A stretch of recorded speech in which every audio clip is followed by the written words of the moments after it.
Mbote bandeko balandi ya magazine d'actualité Christian chez vous bisika noso bozuli baku ya kolanda biso mokolo ya lelo. En tout cas, les Américains très déterminés pour stabiliser la région des Grands Lacs, particulièrement la République démocratique du Congo.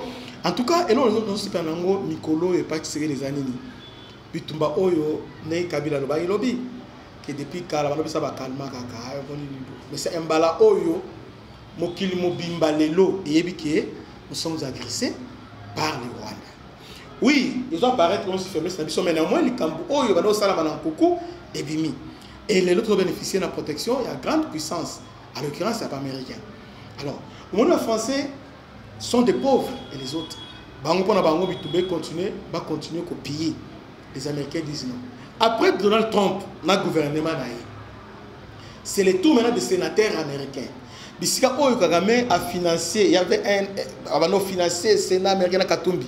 Mais les sénateurs américains, la sécurité, la stabilité et la prospérité en Afrique centrale sont d'un intérêt clair pour les États-Unis. Ah bon? Désormais,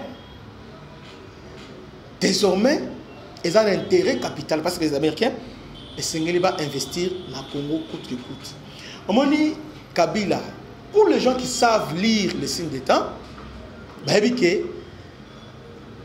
Natira Kabila, Kagame, ce sont des gens au Bastala Makambu dans le silence. Donc, soit le Kanyo, à Kolakso dans Mukolo. On va cacher à toi, à Bengi Intel, à Bengi à Moutona Bofinaïa, Bofinaïa, on va être au Tikala comme on a été, mais on comprend que on est là, mais ce qu'on m'a dit, c'est que bimi yé mon quoi personne n'a dit petit dans la xayo et le rejet. C'est-à-dire ce qu'on m'a dit na bandeli Kabila Kagame ils sont déjà à Oyo à Beta Kuba. C'est-à-dire on dit à Beta comprendre té. Ce qu'ils ont fait c'est que dia mwana. Ah bah activer mécanique activer avant de baloba ah Kabila silence. Félix a bimisié Nakara. On a compris. Obi, les autres comprennent que la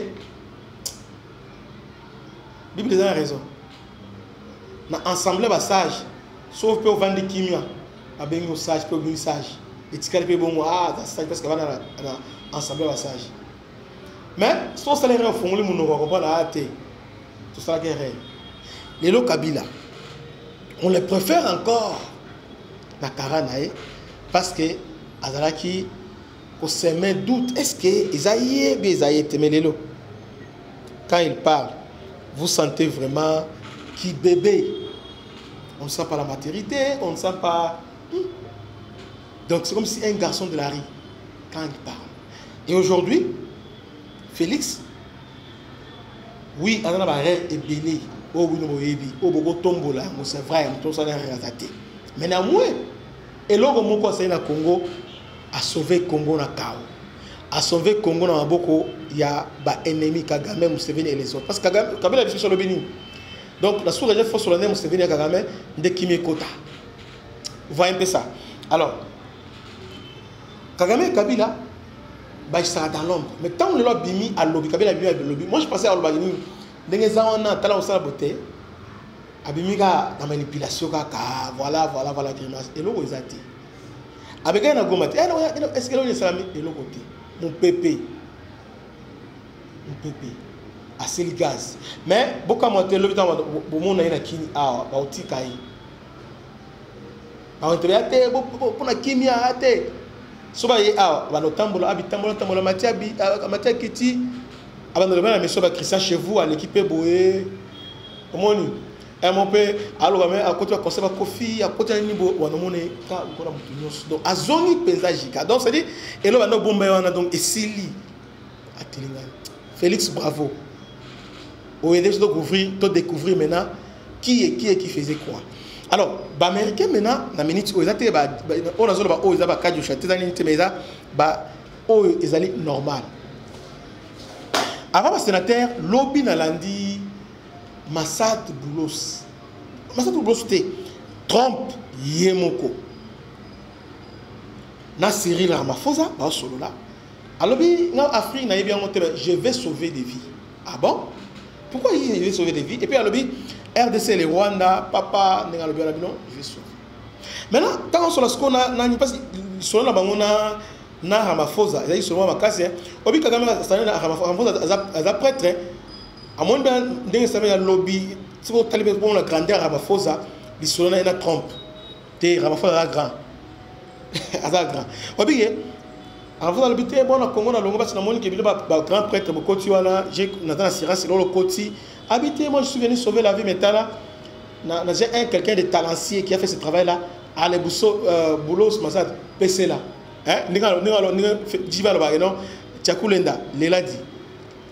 Donc Trump a l'élé si Massad. A l'élé Massad PC là. Massad a bien chez Aou. Abi Koubanga na bilote. Vous avez un mois casse mais to quitter Siang Aou. Abi un mois, 2 mois, dans quelques jours, on va signer. Suivons Massad Boulos devant Trump, na président Cyril Ramaphosa parce que TV is a radio. Suivant. Well, I want to see peace and I want to see happiness. I want to see health. And there you have incredible land. There's tremendous value. A lot of countries don't have that value in the land. The value you have, we have a situation I think you probably heard about it. We've done through some very talented people, helped settle a war that's been raging for years, Rwanda and the Congo. And I think we've done it. Believe it or not, I think we've done it. And can you just say a few words about that, my friend? Yes. A couple of weeks ago, the two parties signed a declaration of principles in which they've agreed on the way forward. And they have both submitted their draft peace agreements. And we have put together one that incorporates both of their suggestions. And we've given it to them. So we're in the process of finalizing. Looking good. Looking very good.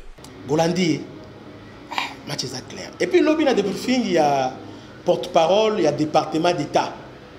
Dans le nom de RDC.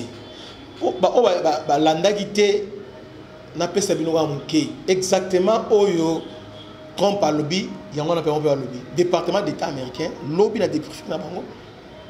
Cette dame, je crois, un certain Lucie, a lobby. Match est bien dans les jours qui viennent, il y aura la paix au Congo. Suivons. Bolandi. Alors, maintenant, les sénateurs disent quoi?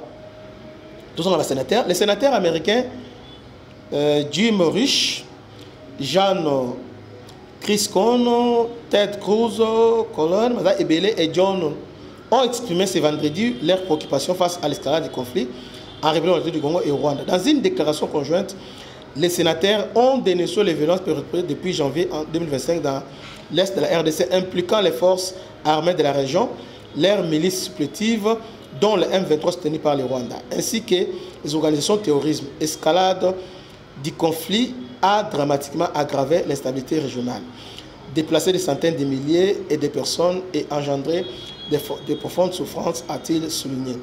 Les sénateurs se sont néanmoins dit encouragés par les progrès réalisés par la RDC et le Rwanda dans le cadre des négociations facilitées par les États-Unis, saluant la signature du 25 avril dernier à Washington d'une déclaration de principe. Cette initiative, parrainée par Rubio, marque, selon une étape claire vers la résolution durable du conflit. Aux actualités CD,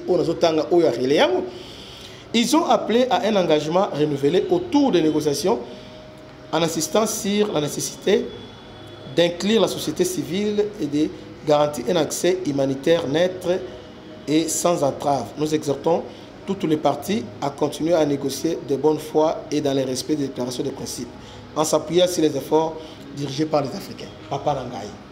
Makamboza Bosu Kabila Zoso pour Akostabino.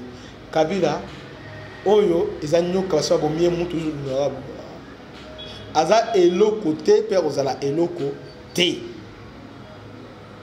C'est la terre américaine. Donc, le Sénat va décider. C'est fini. Donc, fini, aventure, il y a Kagame, dans l'Est, il y a République démocratique du Congo. Donc, les États-Unis annoncent la paix, d'avoir instauré la paix dans le Congo. Oh, nous sommes oh, c'est vrai, on peut payer qui, Bastali Boye, tout ça. Mais je finis en disant quelque chose. Comment les Américains disent que Rwanda a massacré au Congo au travers de M23, mais Kabila a M23 sont des Congolais et l'aspiration est légitime. Kabila a tous estimé que c'était un Rwandais, qui a œuvré pour l'intérêt rwandais. Que Dieu vous bénisse, à la prochaine. Ciao.